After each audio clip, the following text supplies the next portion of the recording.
નમસ્કાર વહાલા બાળકો, હવે તમે આ વિષયના વિડીયોઝ એક સાથે પણ જોઈ શકો છો. તેના માટે મારી ચેનલમાં જઈ પ્લેલિસ્ટમાં જવાનું રહેશે. તો બાળકો, ગયા વિડીયોમાં આપણે શીખ્યા હતા ગુજરાતી ધોરણ 7 દ્વિતીય સત્રનો પાઠ નંબર 13. પાઠનું નામ હતું ભમ્યે ગુજરાતે દક્ષિણ ભૂમિ અને લેખકનું નામ હતું ચંદ્રવદન મહેતા.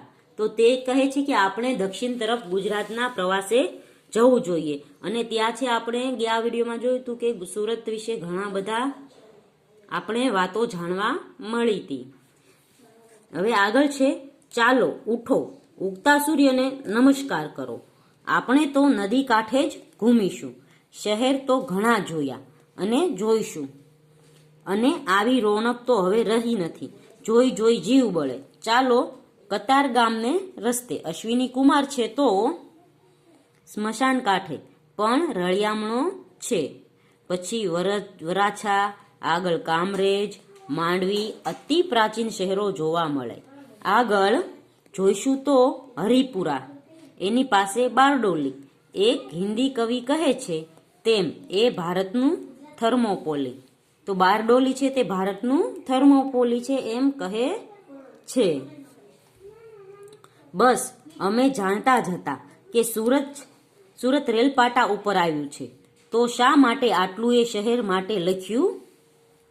ભાઈ, લખ્યું લખાઈ ગયું, એક ભાંગેલા તૂટેલા ગામ માટે લખ્યું, એમાં આવડો બળાપો શા માટે, એટલે કે એટલો બધો ગુસ્સો શા માટે? અહીં નદીમાં 1612 થી 1616 ની અંદર પહેલી દરિયાઈ લડાઈ થઈ હતી, એમાં પરદેશીઓ જ લડી મુવા હતા, આપણે બારણે પારકી લડાઈ, ડચ, અંગ્રેજ, ફારસિયા, વાલંદા બધા જ લડ્યા હતા. તો 1612 થી 1616 આ ચારેય પ્રજાએ છે તે સુરતના આપણે દરિયા કિનારામાં લડાઈ કરી હતી અને અંગ્રેજોએ ખૂટો બેસાડ્યો અને આ લડાઈમાં અંગ્રેજો જીતી ગયા હતા. ઉત્તરે વેડ, ડભોલી અને સિંગણપોર, આવતા જતા થાય બપોર એમ કહે છે, પણ આપણે ડભોલીનો ભૂતિયો ટેકરો તો ચડીશું જ. હારે અહીં પણ કુરુક્ષેત્રનું મેદાન, શું માનવું? પાંડવોની ગુફા, ભીમની ગદા, કુરુક્ષેત્રનું મેદાન, એ નામો તો ડગલે અને પગલે એકાદ કઈ જૂનું ખંડેર આવ્યું તો સાંભળવા મળવાના જ, પણ આપણે માનવા ન માનવા સાથે ક્યાં નિસ્બત છે? તાપી નદીનો વળાંક અહીં એવો છે કે જાણે નર્મદાની જ સાથે ભળવા જવા માંગે છે એમ લાગે છે. તો લેખક છે તે રોડ એટલે કે રસ્તા ઉપર નથી ફરતા કે રેલના પાટે એટલે કે ટ્રેનમાં નથી ફરતા, પણ લેખક ફરે છે નદીના કિનારે કિનારે, એટલે નદીના કિનારે કિનારે આગળ વધતા જાય છે, જે ગામો શહેરો આવે છે તેના વિશે આપણને કહેતા જાય છે. પણ આપણે પૂર્વમાં સોનગઢની નજીકના જંગલમાં તો જઈએ જ. ભય? હા, ભય તો ખરો જ, પણ ચાલો તાપી નદીને કાંઠે કાંઠે, ડાબે હાથે સાતપુડાની હાર દેખાવા માંડે ત્યાં સુધી, જાત જાતની વસ્તી, નદી સંગમ, તળાવો અને જૂના બંધો, ખંડિયેર તો ખરા જ અને હેડબાવન પણ ઠેક ઠેકાણે એવું આવ્યા જ કરશે.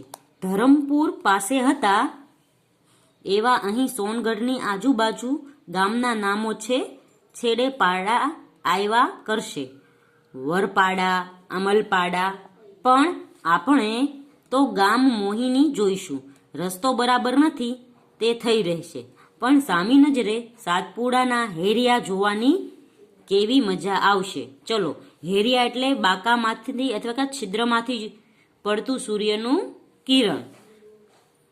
પણ આપણે તો તોફાની નદી કીમનો ઠસ્સો જોઈ અંકલેશ્વર જવું છે. હવે કીમ નદીની વાત કરે છે, ત્યાંથી રાજપીપળાના ડુંગરોમાં પહોંચવું છે. રાજપીપળાના ડુંગરોમાંથી આપણને ખબર છે કે તાપીની પણ નર્મદા નદી નીકળે છે. તેલનો વિસ્તાર ધરતી તળે અને ઉપર કાળા કાબરચિત્રા માટીના ઢેફાળા, જ્વાળામુખીએ કરેલી અગનની ઉલટીઓની નિશાનીઓ, સૈકાઓ પહેલાની વાત, આ સામે દેખાય એ રાજપીપળાનો ડુંગર કેવો આડો પડ્યો છે. મજા તો ઉપર જઈશું ત્યારે આવશે. આ દેખાય એ ભીલ રાજાઓની મહોલાત એ જ ડુંગરા. જરા અટોપટો રસ્તો છે અને પ્રાચીન કાળના અનેક અવશેષો પણ છે. જાળવીને ચાલજો. આ બાંધ્યો દરવાજો તોતિંગ એટલે ખૂબ જ ઊંચો, ઘણો જૂનો. કોણે બાંધ્યો હશે કોણ જાણે, પણ આ ડુંગર ઉપર જરૂર કોઈ સંસ્કૃતિ સામ્રાજ્ય ઉગી આથમી ગયું હશે.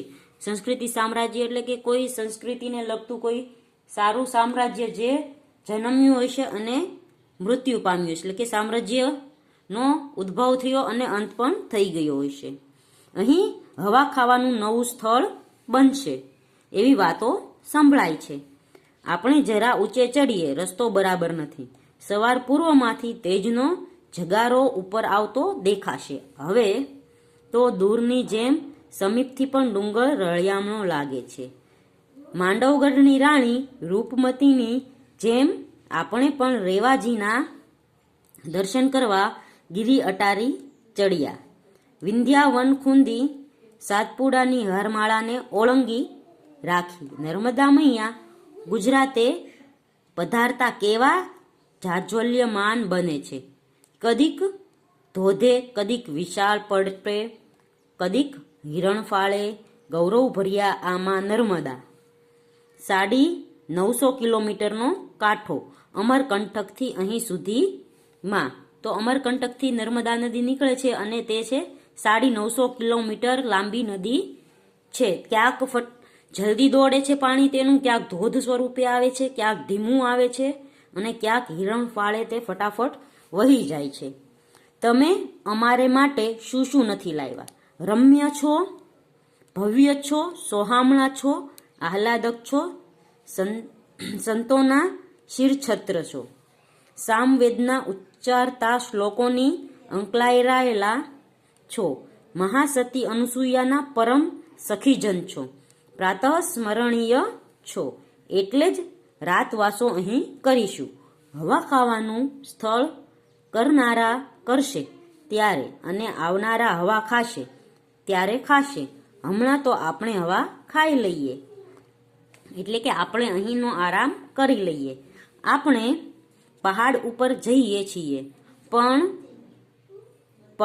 નીચે તો તેલના ઝરણા છે અને હવે તો એને કાઢવાને ધરતીમાંના મો પણ બનાવાય છે.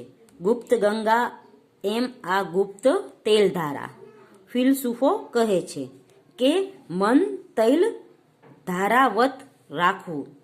તો તેલ ધારાવત મન રાખવું એટલે કે તેલ ધારાવતનો અર્થ થાય છે કે તેલની ધાર પાણી પર પડે તોય તેલ અલગ જ રહે છે. આપણે પાણીમાં તેલને નાખીએ તો પાણીથી તેલ અલગ જ રહે છે. એવી રીતે આપણું મન છે તે બધાથી અલગ રાખવું. બધા કહે એના બહેકાવામાં આવવું નહીં.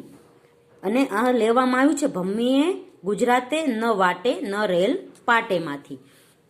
તો ચંચી મહેતાની પુસ્તક ભમ્મીએ ગુજરાતે ન વાટે ન રેલ પાટેમાંથી આ એક પાઠ છે તે લેવામાં આવ્યો છે. તો અહીં છે લેખકે પ્રકૃતિનું સૌંદર્ય નિરૂપણ કરેલું છે. પ્રકૃતિના જે નદીઓમાં આપણને દેન છે પ્રકૃતિની, તે નદીઓ વિશેનું આખા પાઠમાં વર્ણન કરેલું છે. તાપી નદી, કીમ નદી અને નર્મદા નદી વિશે લેખકે વાત કરેલી છે. તો આપણે પણ જ્યારે જઈએ ત્યારે લેખકની નજરે આ બધા સ્થળો જોઈશું. તો બાળકો, પાઠ અહીં પૂર્ણ થાય છે. આવતા વિડીયોમાં આપણે આ પાઠનો અભ્યાસ શીખીશું. ત્યાં સુધી ગુડ બાય, ટેક કેર.